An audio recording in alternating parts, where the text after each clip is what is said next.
Start, इसको बंद कर दीजिए। कोई दिक्कत, कुछ जो नहीं समझ में आया हो? आज हम स्टोन एज से शुरू करते हैं। स्टोन एज से लेके इंडस वैली तक कोशिश करेंगे खत्म हो जाए। सबसे पहला उसी के थॉमसन जो था वो 3 पार्ट में बांटा था, और हमारा जो ये एंशिएंट हिस्ट्री का जो हम लोग बंटवारा करते हैं तो सबसे पहले स्टोन एज में बांटते हैं। स्टोन एज को भी सबसे पहला पूरा पाषाण काल है, उसके बाद मध्य पाषाण काल है, फिर नव पाषाण काल है। नव पाषाण काल के बाद जब धातु का आविष्कार हो जाता है तो 2 लेके चलते हैं, एक ताम्र पाषाण जिसको चाल्कोलिथिक भी बोलते हैं, एक लेके चलते हैं कॉपर एज, जिसको चाल्कोलिथिक और ताम्र पाषाण भी बोलते हैं। दूसरा ब्रॉन्ज एज है जिसमें इंडस वैली सिविलाइजेशन भी आती है, और उसके बाद लौह युग आती है जो कि वैदिक सभ्यता से मिलती जुलती है। अब सबसे एक इंडिया के कंटेक्स्ट में एक और चेंजिंग ये है कि इंडिया में कॉपर एज जो है, कॉपर एज ब्रॉन्ज एज के बाद चली है, ब्रॉन्ज एज के पैरेलल और उसके बाद तक चली है। ब्रॉन्ज एज पहले खत्म हो गई है, कॉपर एज बाद में रही है। ये इंडिया के कंटेक्स्ट में यूनिक चीज़ है। टेक्निकली सबसे पहले कॉपर का आविष्कार हुआ, कॉपर के बाद ब्रॉन्ज का शुरुआत हुआ। कॉपर में टीन ऐड किए, उसके बाद ब्रॉन्ज शुरू हुआ। तांबा में टीन ऐड किए तो फिर कांसा का प्रयोग शुरू हुआ, जो कि वर्ल्ड वाइड फेनोमेना है। लेकिन इंडिया के सेंस में जो ताम्र पाषाण संस्कृति है वो कांस्य युग के बाद भी प्रचलन में रही है, जो कि जोड़वे में, नेवदा टोली में, इनाम गांव में वगैरह जो क्षेत्र है, महाराष्ट्र का, एमपी का नेवादा का क्षेत्र है, आजमगढ़ का क्षेत्र है, वो सब जगह पर ये पहले से ब्रॉन्ज एज के बाद भी ताम्र पाषाण काल प्रचलित रही थी। दूसरा रीजन ये था कि ब्रॉन्ज एज का जो रीजन था वो शहरी रीजन था, वहाँ पर नगरीकरण हो चुका था, टाउनशिप बन चुकी थी। लेकिन ताम्र पाषाण संस्कृति जो उसके ये बाद की होनी चाहिए थे, वहाँ पर सब ग्रामीण स्थिति था। चलिए सबसे पहले प्रागैतिहासिक काल लिखते हैं।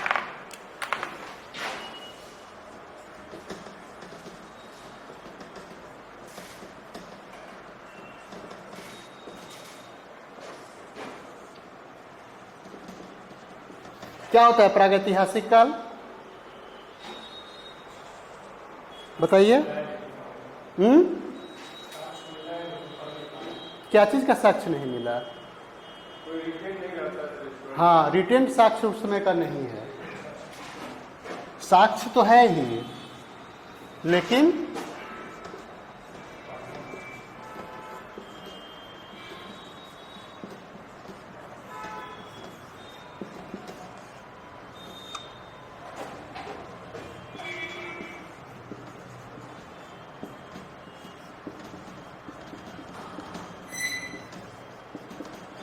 मध्य पाषाण काल और तीसरा था नव पाषाण काल।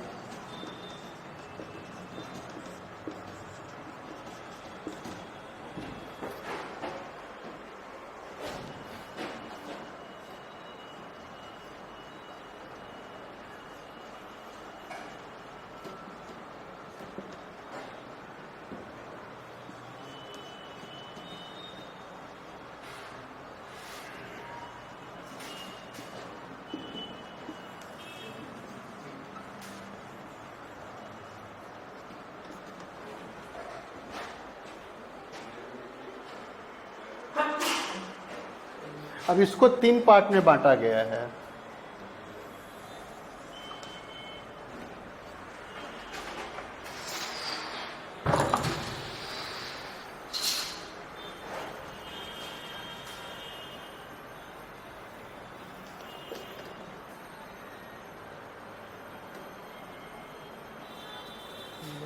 अपर और मिडिल।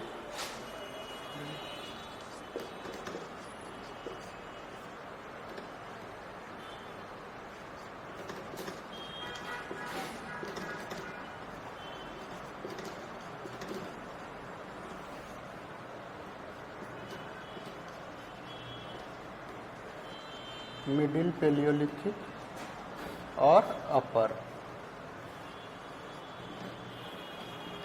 पेलियोलिथिक।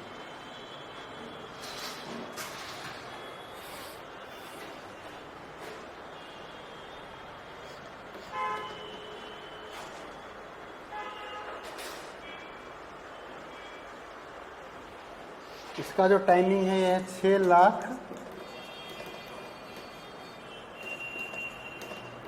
लाख ईस्वी पूर्व से 1.5 लाख ईस्वी पूर्व तक।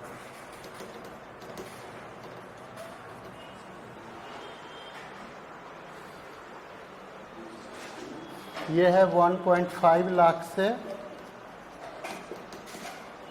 35,000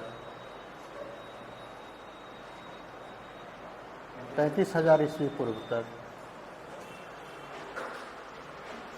और ये 35,000 से 10,000 ईस्वी पूर्व तक।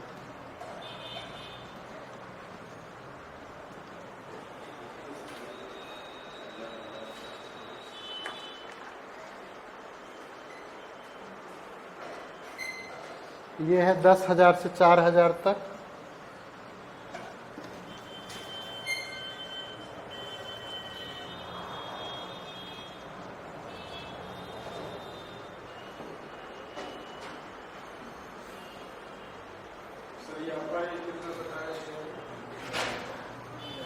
सर 35,000 से लेकर 10,000 तक, 10,000 से लेकर 4,000 तक मध्य पाषाण काल, और ये है 4,000 से 1,800 तक।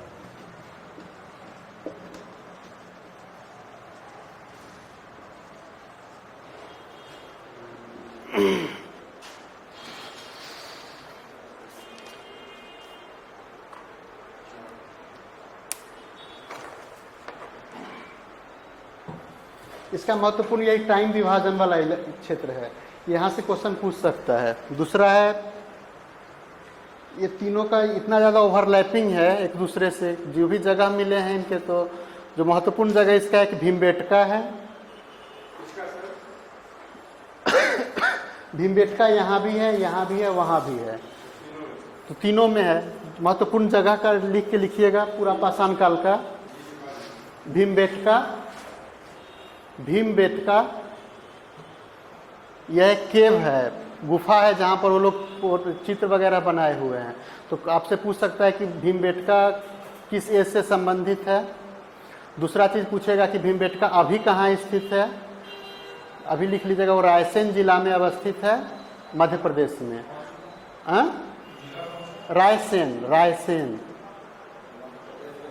रायसेन जिला में अवस्थित है।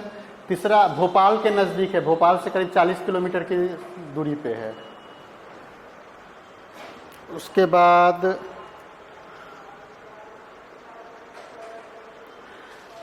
लिखिएगा महाराष्ट्र में बोरी एक जगह है, बोरी। हाँ, उसके बाद है बोरी, ये महाराष्ट्र में है।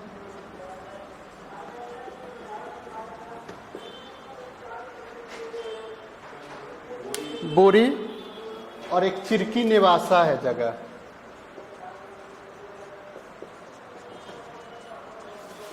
ये दोनों महाराष्ट्र का है। निवासा ये महाराष्ट्र में है। उसके बाद दिदवाना है एक जगह राजस्थान में, दिदवाना है, इसी को डिडवाना भी बोला जाता है। ये राजस्थान में है। फिर यूपी में है बेलन घाटी,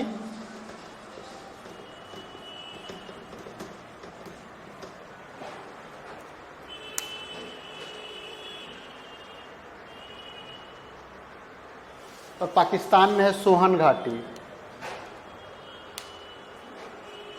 ये सब क्षेत्र पैलियोलिथिक एज से जुड़े हुए हैं। सोहन घाटी,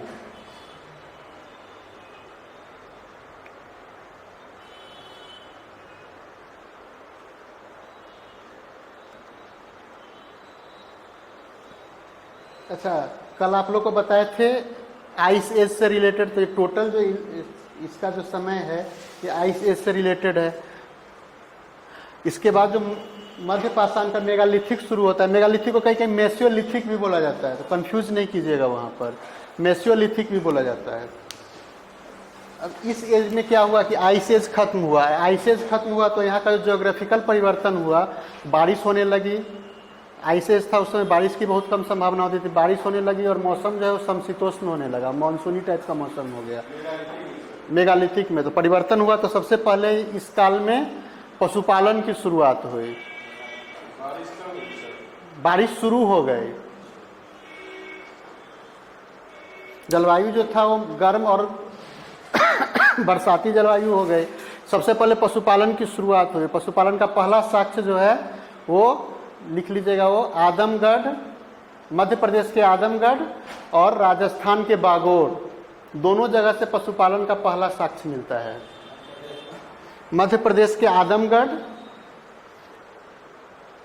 मध्य प्रदेश के आदमगढ़ और राजस्थान के बागोर से, ये इस एज का है, ये मध्य पाषाण काल में। पशुपालन का प्राचीनतम साक्ष्य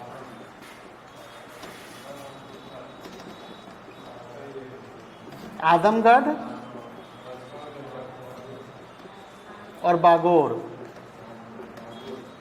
ये राजस्थान में है और ये मध्य प्रदेश में है। और आपसे क्वेश्चन अगर पूछेगा दोनों रहेगा तो ऑप्शन ई मारिएगा, दोनों जगह से मिला है। हाँ, वो ज्योग्राफी चीजें ज्योग्राफी में आप लोग पढ़े होंगे उसको।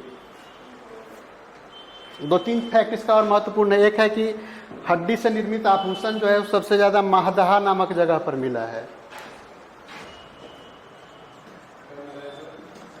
हड्डी से निर्मित आभूषण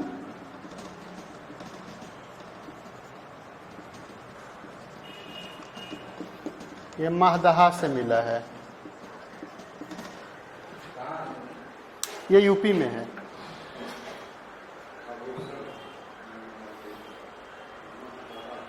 उसके बाद एक दमदमा नाम का जगह है, वहां से एक कब्र से 3 कंकाल मिला है।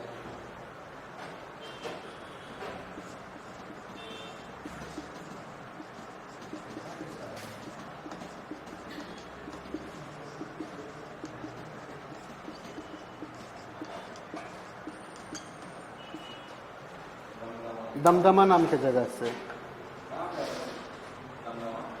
दमदमा का हम नहीं बता सकते कहाँ पर है ये, केवल याद नाम लिख लीजिए। दमदमा नाम का जगह है जहाँ से एक कब्र से 3 कंकाल मिला है।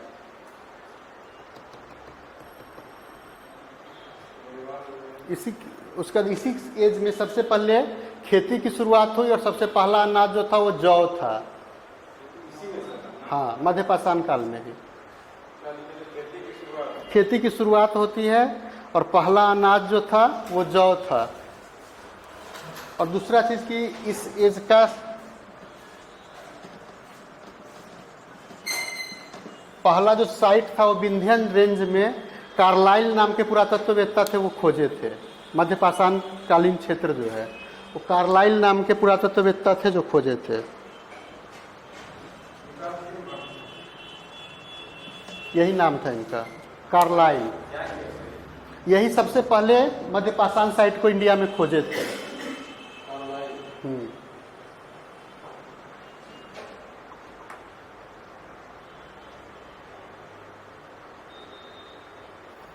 तीसरा चीज है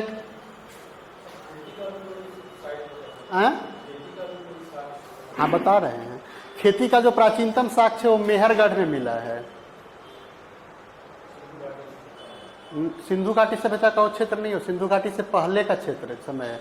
बलूचिस्तान में मेहरगढ़ एक जगह है जहाँ से कृषि का सबसे प्रथम साक्ष्य मिलता है। लेकिन अगर यूपी के क्वेश्चन को देखिएगा तो यूपी में एक लहुरा देव नाम का जगह है, उसको वो लोग मानते हैं, जो कि यूपी का इलाहाबाद के आसपास का क्षेत्र है। लहुरा देव। हाँ, तो अगर पूछेगा क्वेश्चन कि कृषि का प्राचीनतम साक्ष्य कहाँ से मिलता है, तो अगर मेहरगढ़ ऑप्शन में है तो मेहरगढ़ होगा, अगर मेहरगढ़ ऑप्शन में नहीं है और लहुरा देव अगर ऑप्शन में है तो लहुरा देव होगा।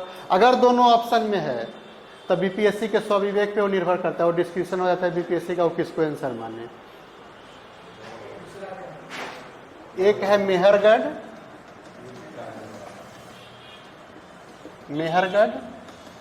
दूसरा है लहुरा देव।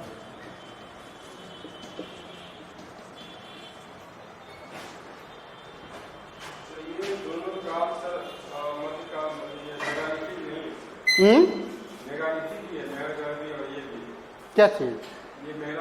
नहीं, ये नवपाषाण काल में आ जाता है। हाँ, पशुपालन पहले किया है मनुष्य, पशुपालन के बाद कृषि की शुरुआत होती है। तो कृषि का जब कभी होगा तो नवपाषाण काल से संबंधित होगा। नवपाषाण नियोलिथिक में। अब आइए इसका मतलब नियोलिथिक में आ जाइए। नियोलिथिक का एज लिख लिए हैं 4000 ईस्वी पूर्व से लेकर 1800 ईस्वी पूर्व तक। इस काल में जौ और गेहूं दोनों की खेती की शुरुआत हुई। सबसे पहले जौ की, फिर गेहूं की खेती की शुरुआत होती है। इसका महत्वपूर्ण साइट जो है वो पहले बता दिए मेहरगढ़ है। इसको बड़ी र भी मिलता है और छोटी र भी मिलता है। लिखने का एक स्पेलिंग का है, कुछ भी आप लिख सकते हैं दोनों। ये बोलन घाटी में है। हाँ, बलूचिस्तान में है। बलूचिस्तान अभी क्यों चर्चित है? इंडिया तोड़ने वाला है। तो फिर इंडिया को भी चिंतित नहीं होना चाहिए कि पाकिस्तान कश्मीर को तोड़ने वाला है।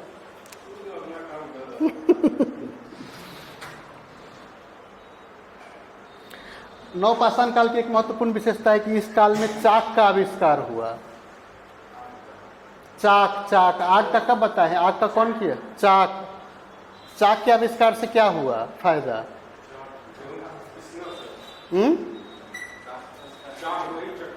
नहीं, चाक कुम्हार का चाक जो होता है, इससे क्या हुआ कि बर्तन बनाना शुरू किया। जब बर्तन बनाना शुरू किया तो संग्रह का काम शुरू हुआ कि अनाज का संग्रह करना मनुष्य शुरू किया।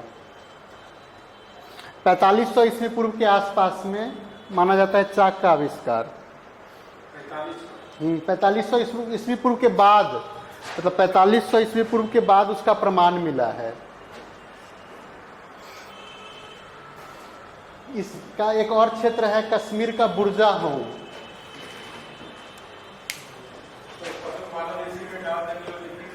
नहीं, पशुपालन कभी भी डालिएगा तो मेगालिथिक में डालिएगा, कृषि कभी भी डालिएगा तो नवपाषाण काल में।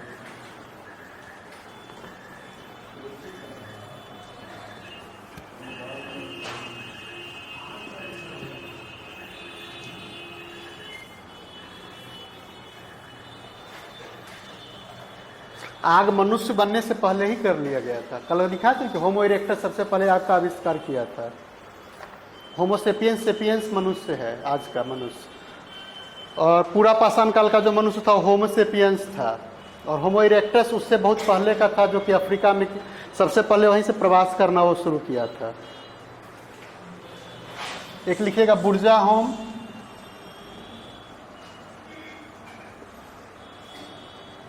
ये कश्मीर में है, जम्मू एंड कश्मीर कहिए।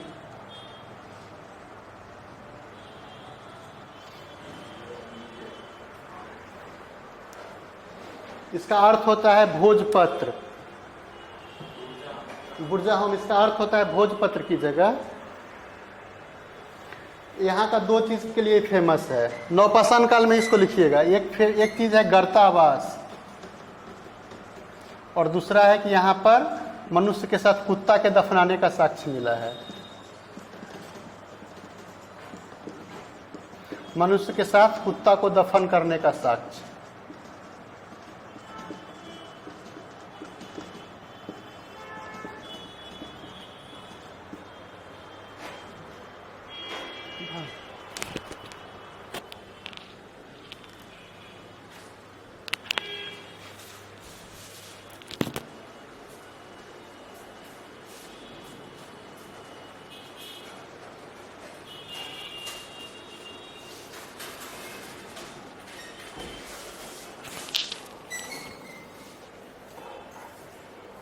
अगला लिखिएगा गुप्त काल।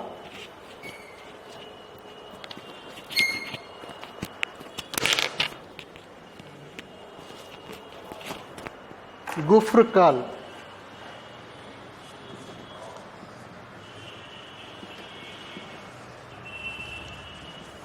इसको ये भी लिखा जाता है और ये भी लिखा जाता है। ये जगह है, ये भी जम्मू एंड कश्मीर में है। यहाँ पर ये भी नवपाषाण कालीन जगह है और यहाँ से भी कृषि और पशुपालन दोनों चीज़ का साक्ष्य मिला है।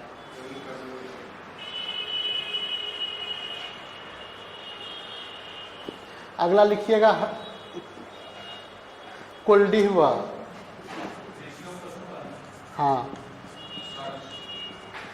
कोल्डिहवा ये उत्तर प्रदेश में इलाहाबाद के आसपास, यहाँ चावल का पहला प्रमाण मिला है।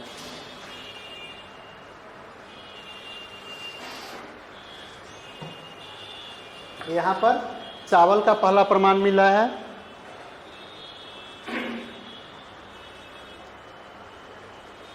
उसके बाद बिहार में एक जगह है चिरांद।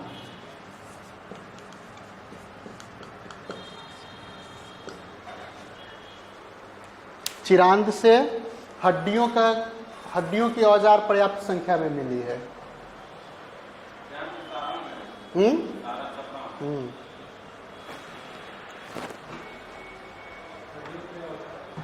हड्डियों के औजार पर्याप्त संख्या में मिला है।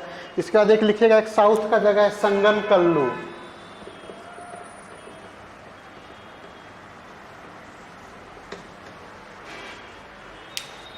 संगन कल्लू है, यहाँ से राख का ढेर मिला है।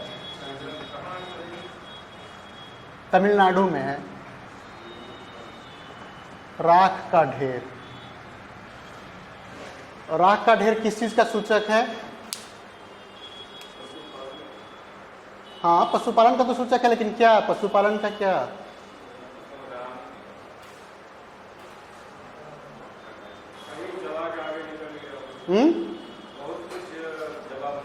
हाँ, सही बात। पशुपालन का है कि पशुपालन समुदाय के विचलन का, माइग्रेशन का सूचक है।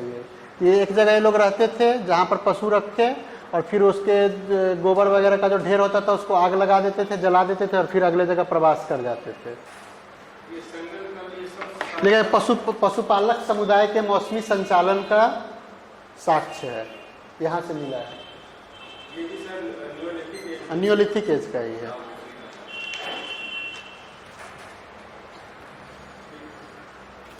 ये महत्वपूर्ण चीज नियोलिथिक का आपके पास है। अब आ जाइए ताम्रपाषाण चाल्कोलिथिक एज में।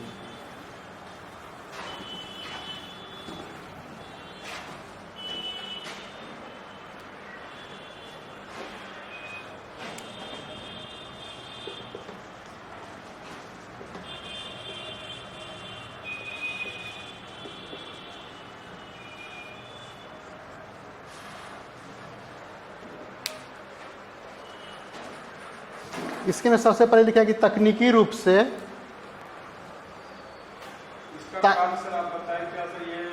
4500 ईस्वी पूर्व से लेकर 1500 ईस्वी पूर्व तक,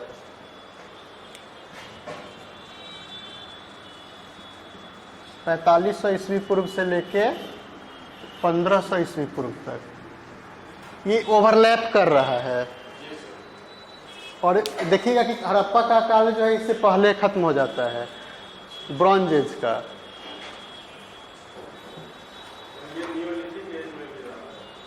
हाँ, ओवरलैपिंग कर रहा है। यहाँ पर आपको 3 संस्कृति एक साथ ओवरलैप करते हुए मिलेगी। नवपाषाण काल, ताम्रपाषाण काल, ब्रॉन्ज, आदि इतिहास का जो ब्रॉन्ज एज वाला है वो सब एक दूसरे से ओवरलैप करते हुए मिलेगी। अब क्या है कि जैसे ब्रॉन्ज एज का आप आदि इतिहास में आता है, लेकिन ये जब कभी भी आएगा तो ये प्रागैतिहासिक काल में आएगा। क्यों प्रागैतिहासिक काल में? क्योंकि इसका कोई लिखित साक्ष्य इसके पास नहीं था, यहाँ कोई लिपि नहीं मिली है। जबकि कॉपर एज में, ब्रॉन्ज कांस्य युग में लिखित साक्ष्य मिला है। इसका लिखने का चाल्कोलिथिक एज बोला जाता था इसको।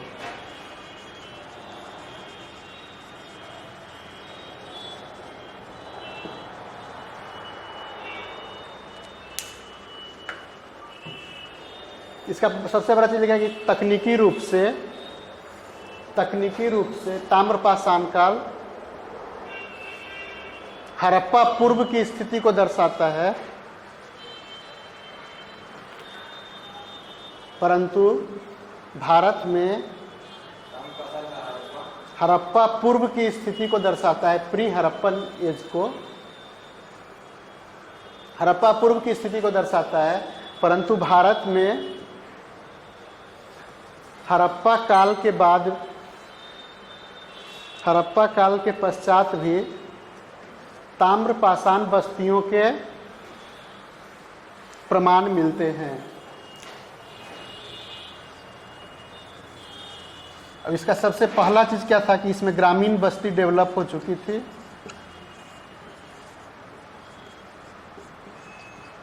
ग्रामीण बस्तियों का विकास शुरू हुआ था।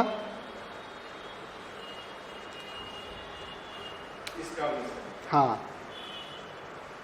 ताम्रपाषाण काल में ग्रामीण बस्ती का विकास हुआ। सब जगह के अनुसार लिखते चले जाइए।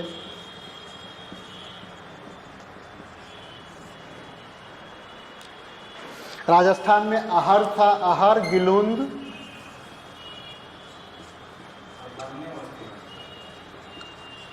सब ग्रामीण बस्ती ही है। टोटल ग्रामीण बस्तियां थी इस टाइम में, शहर डेवलप ही नहीं हुआ था।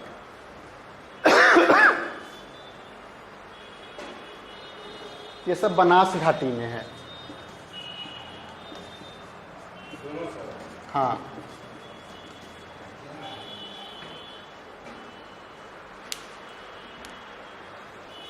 फिर अभी मध्य प्रदेश में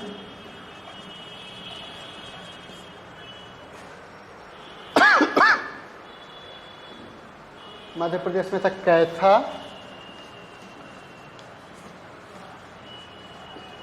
एरन, कैथा, एरन, नवदा टोली,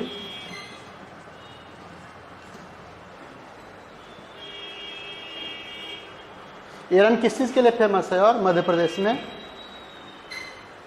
बोलिए, किस चीज के लिए? सती प्रथा का पहला साक्ष्य मिला था।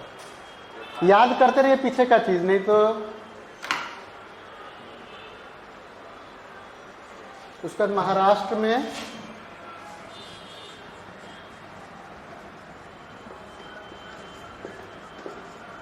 जोरवे सबसे फेमस जगह जोरवे है, नेवासा है, इनाम गांव है,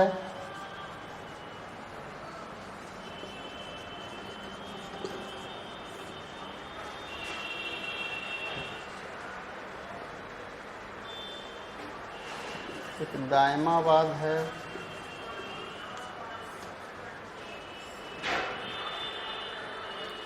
इसमें जोरवे सबसे फेमस जगह है। यह एक प्रवरा नदी है, उसी के किनारे है।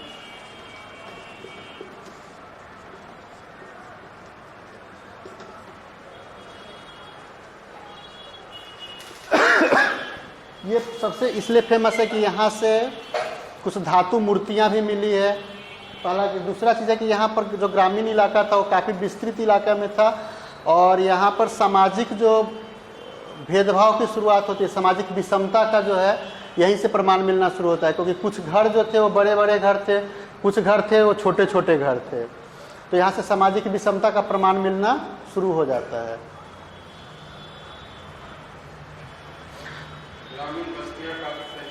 हाँ, उसके बाद पश्चिम बंगाल में आता है पांडु राजा ढीवी,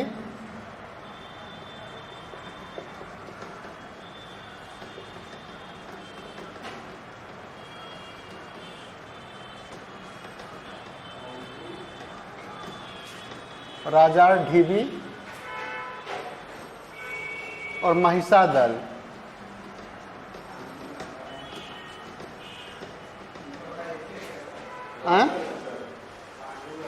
पांडु राजा ढीवी और महिषादल, ये पश्चिम बंगाल में है। बिहार में चिरांद है और उत्तर प्रदेश में इलाहाबाद।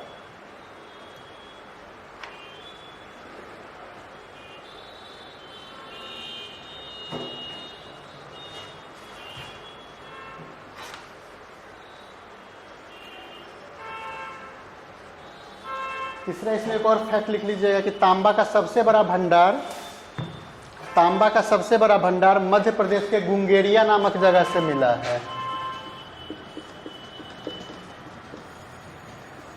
तांबा का सबसे बड़ा भंडार मध्य प्रदेश के गुंगेरिया नामक जगह से मिला है।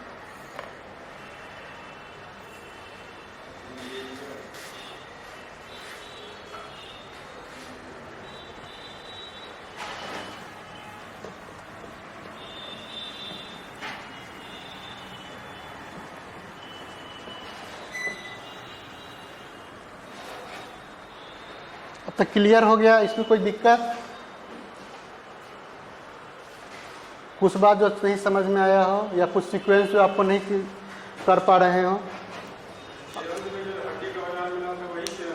क्या चीज? हाँ, एक ही चिरांद है जो छपरा जिला में बिहार में स्थित है। अब आ जाइए कांस्य युग।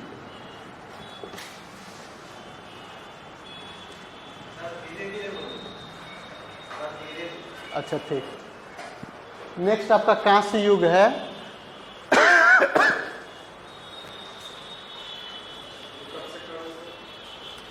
इसका सबसे ज्यादा विवादास्पद है। इसका काल निर्धारण जो सिंधु घाटी सभ्यता का जो टोटल काल है उसका डिफरेंट जो इतिहासकार हैं वो डिफरेंट बदलाते चले गए हैं। तो अभी तक जो सर्वमान्य चल रहा है वो 3250 ईस्वी से लेकर 2750 मार्शल के द्वारा जो निर्धारित किया गया था वो चल रहा है, जॉन मार्शल के द्वारा। ऐसे जॉन मार्शल के द्वारा 3250 से लेकर 2750 बीसी तक, और ऐसे जो माना जा रहा है सिंपल रूप से वो 2500 ईस्वी पूर्व से लेकर 1750 ईस्वी पूर्व तक। इंडस वैली सिविलाइजेशन का जो टाइम होगा वही ब्रॉन्ज एज का टाइम है। अब सिंधु सभ्यता में ही आ रहे हैं। कांस्य युग क्या चीज? क्या चीज? हाँ, 1750 ईस्वी पूर्व सिंधु घाटी सभ्यता, इसी को हड़प्पा सभ्यता भी कहा जाता है।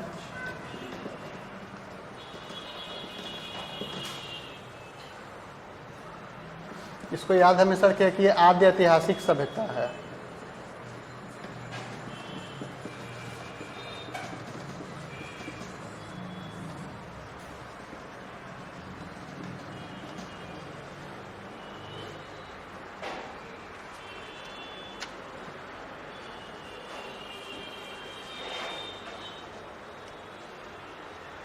अब देखिए हुआ क्या कि मेहरगढ़ का जो इलाका था नवपाषाण काल के आसपास में, मेहरगढ़ का इलाका था वो धीरे धीरे डेवलप हो रहा था। ग्रामीण संस्कृति थी वहाँ की, और वहाँ पर पशुपालन और ये कृषि दोनों चीज़ हो रहा था।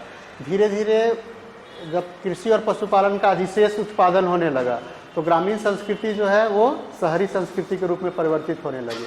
और जब गांव से लेकर शहर के रूप में परिवर्तन हुआ, और उसी टाइम में ये लोग ब्रॉन्ज का आविष्कार किए।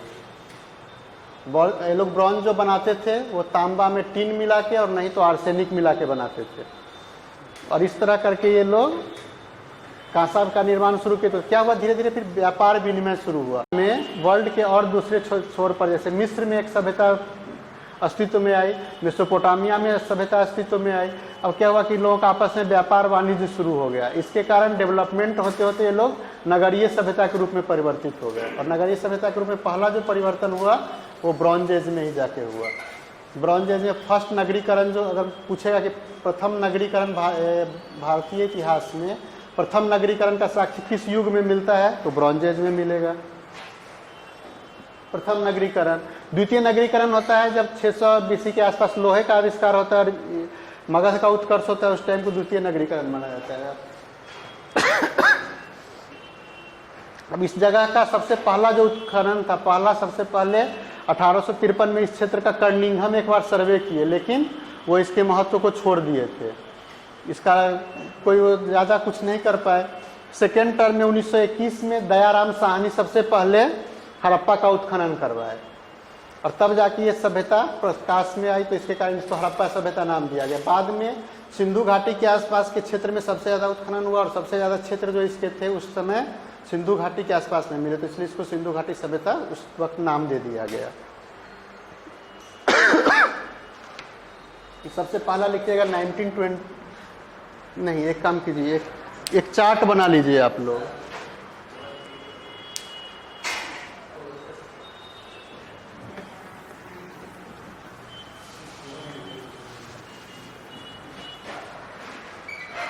अच्छा, एक चार्ट बना लीजिए। सबसे पहले लिखिए शहर, उसका भी लिखिएगा उसका क्षेत्र,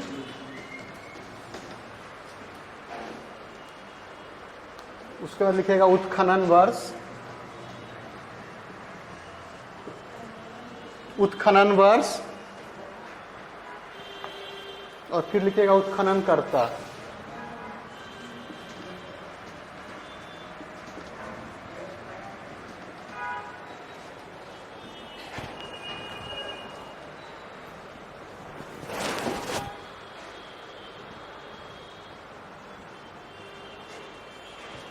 लिख लिए?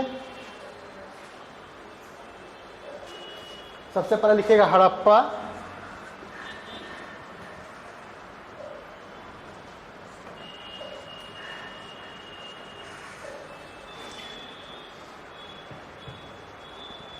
लिखिएगा पंजाब, ब्रैकेट में लिखिएगा पाकिस्तान। इसका जिला भी कभी कभी पूछता है, मोंटगोमरी जिला।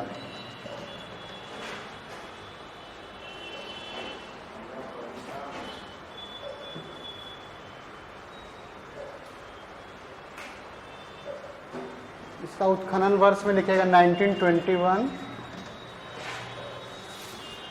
1921 में लिखिएगा दयाराम साहनी,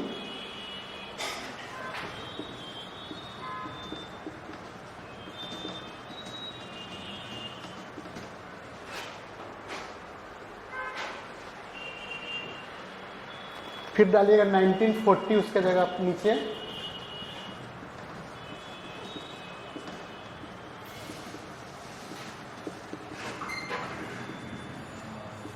माधव स्वरूप वत्स, हाँ उसी जगह का खुदाई किए थे। और फिर 1946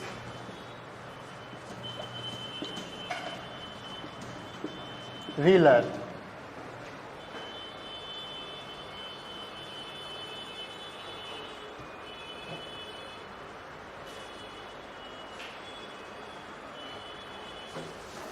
अगला लिखिए मोहनजोदड़ो,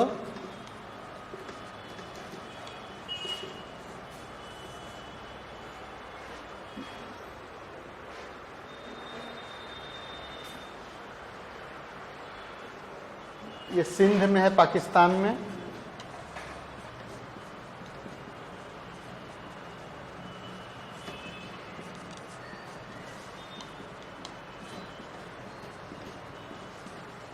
लड़काना जिला,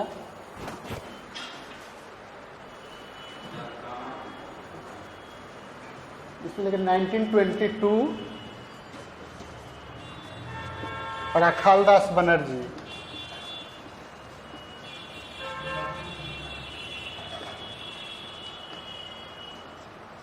और अखालदास बनर्जी। उसमें लिखे 1931 मार्शल, हाँ जैसे ऊपर लिखे उसी तरह। 1931 मार्शल और 1938 मैके।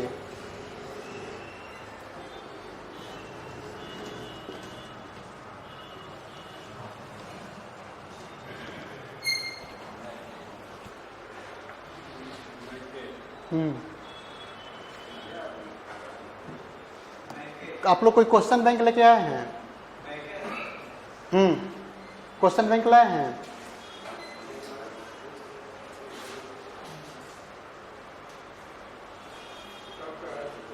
(56 to 59) का है क्वेश्चन किसी के पास? 56, 59 का क्वेश्चन लाइए ना, देखिए। हम इसलिए बतला रहे हैं सब कि उसमें से एक क्वेश्चन इसे पूछे हुए था।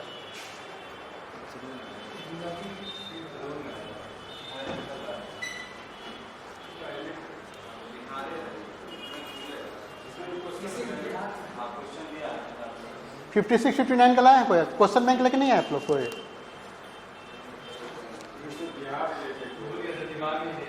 लेके आना चाहिए। चलो कोई बात नहीं, रखिए। हालांकि वो लाते थे डेली। पूछा था उसमें कि इस 3 में ये 3 का नाम दिया था, एक कौन जो है वो मोहनजोदड़ो की खुदाई से नहीं जुड़े हुए हैं, था ना? देखिएगा क्वेश्चन जाके 56 to 59 में पूछे हुए हैं। 4 का नाम दिए हुए था, स्मिथ केवल एक उससे जुड़ा हुआ नहीं था, और बाकी 3 का।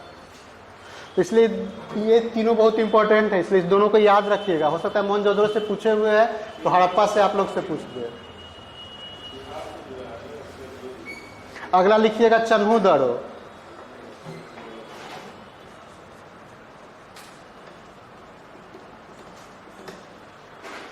चन्हूदड़ो ये भी सिंध इलाका में है, पाकिस्तान में। ये दोनों सबसे महत्वपूर्ण है, ये दोनों का एक एक चीज याद रखिएगा, डिस्ट्रिक्ट तक इसका याद रखिएगा। हड़प्पा और मोहनजोदड़ो। अच्छा, इसका अर्थ क्या होता है ये भी पूछता है कभी कभी। मृतकों का टीला, ये भी याद रखिएगा। डिटेल इसका कहाँ क्या क्या चीज मिला हुआ आगे बतलाएंगे आपको। पहले चार्ट एक बना लीजिए, ये याद रखिएगा हमेशा। अगला लिखिएगा चन्हूदड़ो सिंध में है, ये भी पाकिस्तान में है। 1931 में इसका उत्खनन हुआ है, और उत्खनन करता MG मजूमदार थे, MG मजूमदार।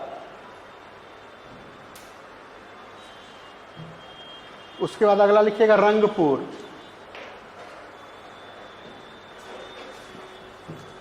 अगला रंगपुर, ये काठियावाड़ क्षेत्र में है।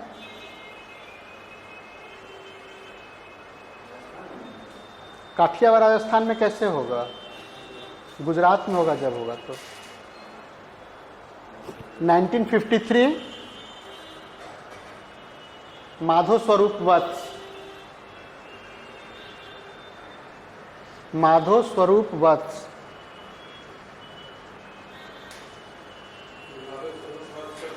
दो जगह का किए हुए हैं, हाँ।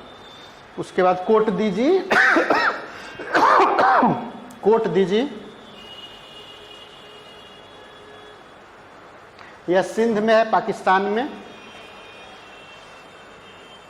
1935 इसके उत्खननकर्ता धुरिये थे।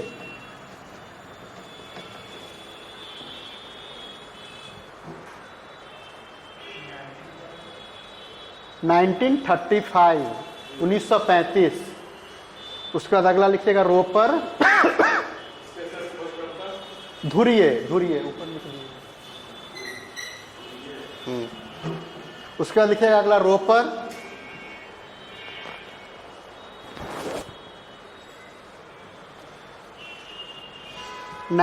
पंजाब में है, भारत में।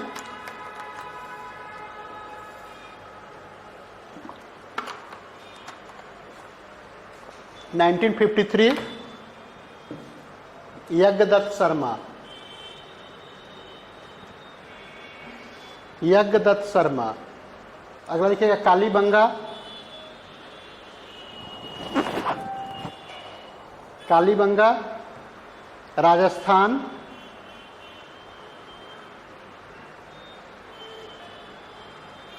नाइनटीन 1953 अमलानंद घोष,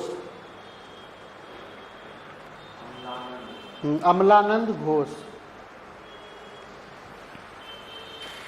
अगला लिखिएगा लोथल,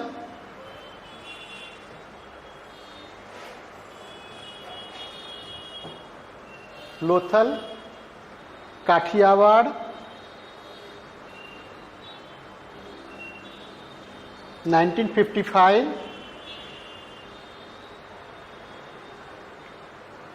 S.R. राव, S.R. राव। 1955 1955। अगला लिखिएगा आलमगीरपुर, आलमगीरपुर।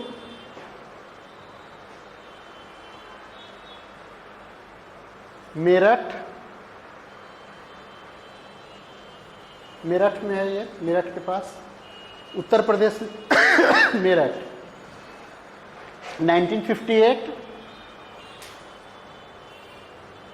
उत्तर प्रदेश मेरठ 1958 यज्ञदत्त शर्मा।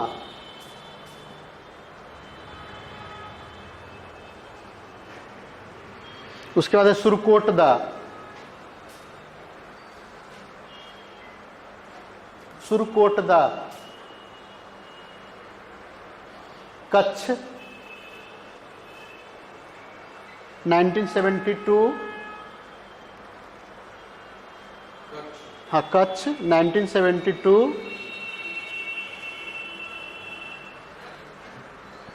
जगतपति जोशी, जगतपति जोशी, जोशी। उसके बाद बनवाली,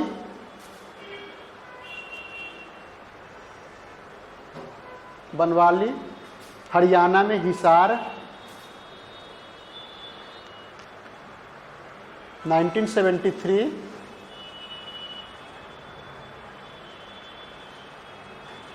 RS बिस्ट, RS बिस्ट।